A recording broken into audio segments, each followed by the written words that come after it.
Sumabak na nga sa unang laban itong si AJ Edu sa kanyang kupunan sa Japan B-League na Toyama Grouses. Dito rin niya nanggaling si Dwight Ramos. Maganda nga naging performance ni AJ Edu para nga ito sa kanyang kupunan sa Japan B-League.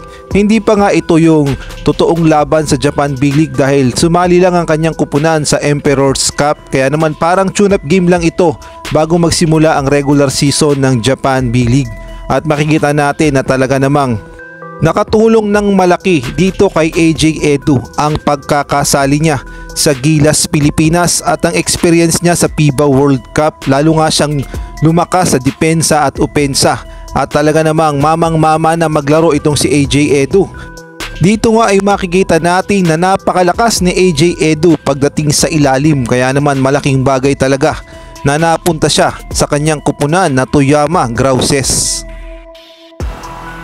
Sa ibang balita naman, update muna nga tayo dito sa Gilas Pilipinas. Alam naman nating lahat na 1 week na lang ay magsisimula na ang Asian Games. Kaya naman update tayo sa Gilas Pilipinas. Meron nga tayong good news at meron din tayong bad news para nga dito sa Gilas Pilipinas. Unahin na nga natin yung good news. Well, ang good news nga ay merong pabuya dito sa mga makakakuha ng gintong medalya sa Asian Games at nagkakahalaga nga ng 3 million pesos kada players na makakakuha ng gintong medalya. Kaya naman dagdag motivation nga yan sa Gilas Pilipinas upang lalo nilang nasain na makuha ang gintong medalya sa Asian Games. Kung susumahin nga sa 12 players ay aabot ng 36 million pesos.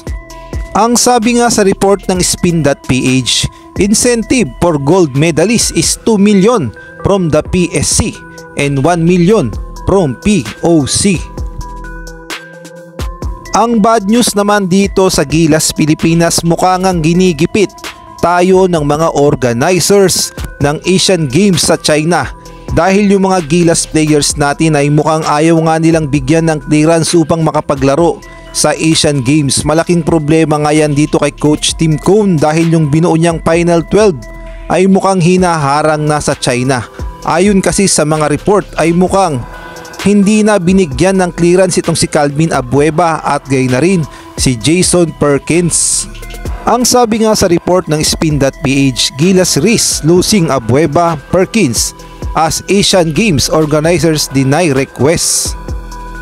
At kahit nga itong si Terence Romeo at gayon na rin si Muwala Tautua ay questionable pa rin kung papayagan bang maglaro sa Asian Games. Kaya naman lalabas ay 8 lang ang pinayagan sa lineup ni Coach Tim Cone sa Asian Games. Kaya naman abangan na lang natin kung ano ang gagawing hakbang ng SBP at gayon na rin ng SMC at ni Coach Tim Cone kung paano nga ba mareresolba ang problema na ito dahil 1 week na nga lang ay magsisimula na ang Asian Games.